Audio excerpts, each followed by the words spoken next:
Synthèse de sel, on démarre de l'acide sulfurique et de la soude pour fabriquer du sulfate de sodium.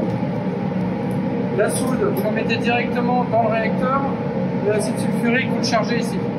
Dans les deux cas, on travaille avec des faibles concentrations. Alors, faible concentration version GP, donc c'est du 15%. Et vous allez du coup obtenir une solution de sel qui va être diluée, donc il va falloir la concentrer pour obtenir la précipitation. La concentration se fait par chauffage, évaporation d'eau, récupération de l'eau ici dans les recettes qui sont là, par condensation sur le 71. Alors le circuit, donc vous allez d'abord charger la soude dans le réacteur. Donc la soude, vous la pesez. Alors au niveau des pesées, là vous avez normalement un système de pesant qui est censé permettre ce genre de choses. Donc en fait ça fonctionne pas très bien. Donc vous allez peser sur la balance qui est au fond. Au niveau du poteau, il y a une balance. Alors une fois que vous avez pesé pour l'insertion, donc dans le réacteur, vous mettez l'entonnoir et puis vous versez. Sur le chargement clairon, ça va être un système de vide. Alors le système de vide, ça s'utilise avec ça. Donc ça se branche là-haut. Voilà, vous serrez. Et donc normalement, ça va jusqu'au sol, ce qui vous permet d'aspirer dans le fond du feu. Alors le système de vide, c'est tout ça là. Il y a pas mal de manettes. Donc si vous y retrouvez plus, de toute façon il n'y a pas 36 solutions, vous suivez le circuit. Donc il y a deux points d'arrivée de vide qui sont là, marqués dessus, VI. VI1 pour vide, c'est le vide 1. Donc deuxième qui est à côté, l'étiquette elle est là, voilà, circuit vide 2, donc pour le circuit 2. Donc vous c'est le 1 que vous utilisez, le 2 il ne vous sert pas. Donc le 2 vous le laissez fermer de toute façon, donc là il laisse fermé. Vous avez, à chaque fois vous avez une vanne d'arrivée du vide. Donc ça, vous laissez fermer ici. Il y a une vanne de purge. Donc ça vous permet de vider en fait l'ampoule de garde si jamais il y a du liquide dedans. Donc là, il n'y a rien. Là, il y en a.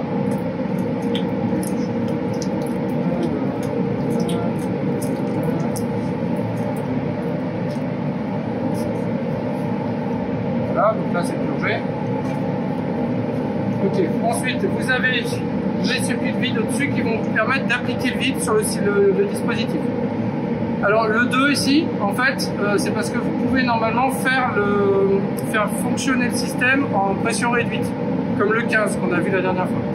Donc vous avez des grosses tuyauteries ici qui vous permettent d'appliquer le vide, notamment en haut du condenseur.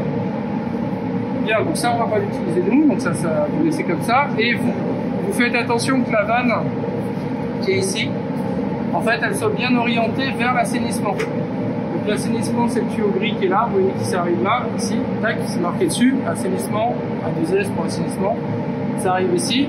Et en fait, tout le circuit d'équilibration de pression qui est là, qui va sur les différents dispositifs du montage, doit être connecté à l'assainissement dans votre cas. Donc là, vous voyez que c'est pas le cas, en l'occurrence, hop, voilà, tac. Là, c'est bon. Ouais, c'est ça. D'ailleurs, c'est surprenant que ce soit pas positionné correctement. Voilà. Alors, ensuite, donc, sur le circuit 2, il n'y a que ça. Sur le circuit 1, vous avez ici, donc sur la fiole, vous montez et vous arrivez sur une bifurcation. Donc après, il va falloir suivre les différentes bifurcations pour savoir à quel endroit vous allez devoir manipuler des vannes. Il y a une bifurcation qui part ici derrière.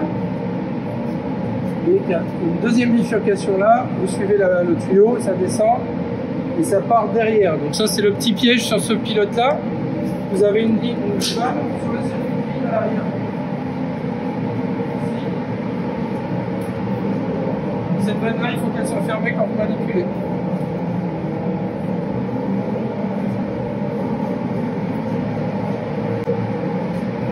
Ensuite,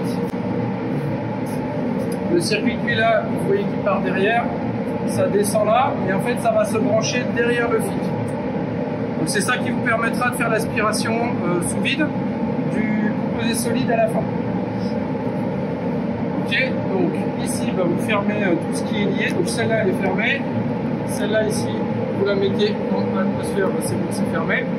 De l'autre côté, vous avez un circuit qui part, une bifurcation. Ce circuit-là, ça va permettre de contrôler la mise sous vide du réacteur. Donc ça, c'est fermé. Et ça, c'est ce qui va monter ensuite sur R11. Donc c'est cette ligne-là qui vous intéresse. Donc là, vous allez ouvrir. Vous vérifiez qu'ici, vous mettez le vide. Là, il y a une prise atmosphérique derrière. Et une prise d'air ici derrière. Donc quand vous basculez la vanne dans cette position, ça équilibre la pression du haut de la réserve avec l'air. C'est indispensable pour pouvoir faire descendre le liquide, sinon il n'y a rien qui coule. Pour le vide, vous le mettez comme ça.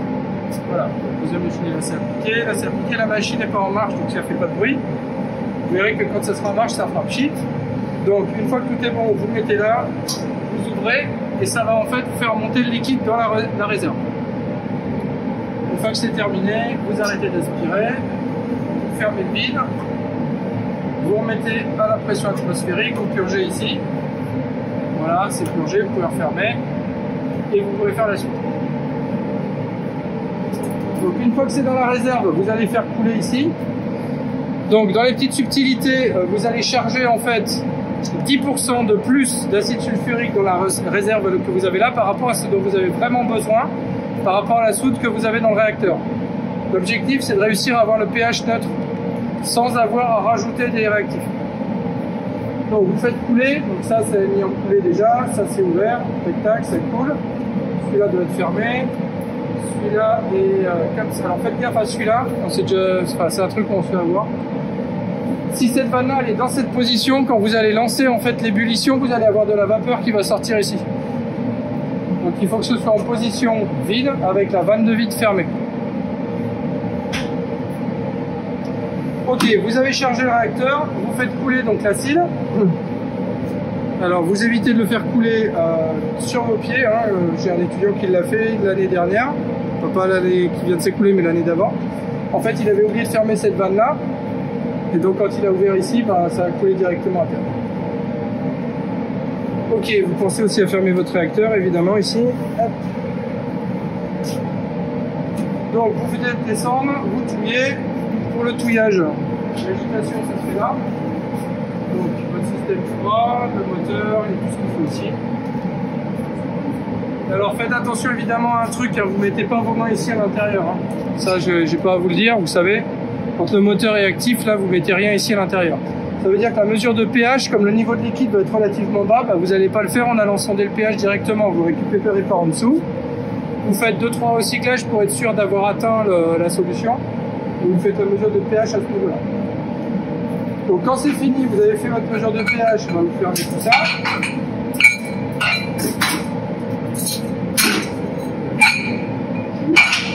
Là. Vous allez mettre en chauffe. Donc le chauffage, ça se pilote avec le débit de chauffe qui est ici. Il n'y a rien en route aujourd'hui, donc voilà. Hop, donc vous mettez le débit de chauffe en route et vous allez faire monter la température. Donc vous allez amener à ébullition. Une fois que c'est à ébullition, vous allez avoir de la vapeur qui va monter. Donc ici dans la colonne, alors c'est une colonne simple hein, de distillation. Ça monte à 100 degrés, ça passe dans le condenseur E71. Le 71 il est alimenté avec ce robinet-ci. Une fois que c'est alimenté, vous avez condensé et le condensat redescend sur cette partie-là.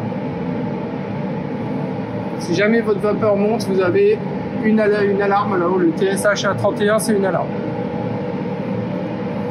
Donc vérifiez que tout ça c'est fermé. Ce que je vous conseille de faire, c'est d'envoyer le liquide en fait sur le décanteur, même si vous l'utilisez pas en décanteur, parce que ça vous permet de voir le liquide qui coule, comme ça vous savez qu'il y en a, parce qu'il n'y a pas de décumètre là sur la tuyauterie.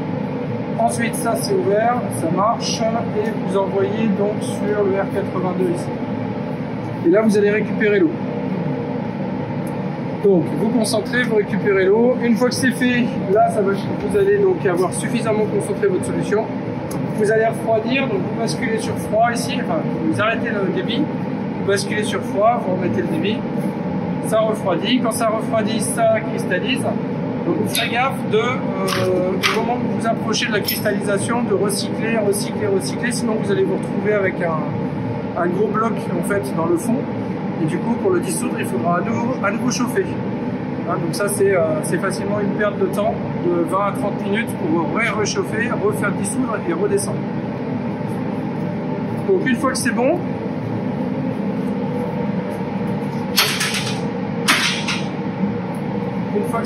vous allez transférer donc tout le liquide que vous avez là dans le filtre Nutch. Donc le filtre Nutch vous avez déjà manipulé, je pense. Hein, non? Donc vous avez une toile. Alors ça c'est comme les filtres à café, hein, il faut les mouiller avant de les mettre dans l'appareil. Donc vous les mouillez, vous les essorez un peu, vous les pesez aussi pour savoir combien vous aurez de gâteau à la fin. Vous le positionnez. Donc il y a deux choses, il y a une grille. Voilà, vous avez une grille métallique plus le filtre en tissu. Donc vous voyez que là il y a un tuyau. Le tuyau qui est là en fait c'est l'arrivée de vide. Et il a cette forme là pour éviter en fait que ça aspire le liquide qui coule dessus. Voilà, donc une fois que vous avez mis votre gâteau intégralement là-dessus, vous allez aspirer, ça va provoquer la descente des ommères. Les ommères, vous les récupérez, vous faites 2-3 recyclages ici, de façon à essayer d'entraîner un maximum de solide qui se trouve dans le réacteur. Vous avez votre gâteau, vous laissez sous tirage sous vide pendant un petit moment pour le sécher au maximum. Et puis ce gâteau, ensuite, vous allez l'analyser à l'humidimètre, qui est en salle d'analyse, pour savoir combien il y a d'eau à l'intérieur. Vous allez analyser les ommères pour vérifier que donc les ommères et l'eau qui est là. Et là, il n'y a pas d'analyse, c'est juste à poser pour faire un bilan de matière à la fin, savoir si vous avez perdu des trucs. Voilà. Je crois qu'on a tout. Des questions ?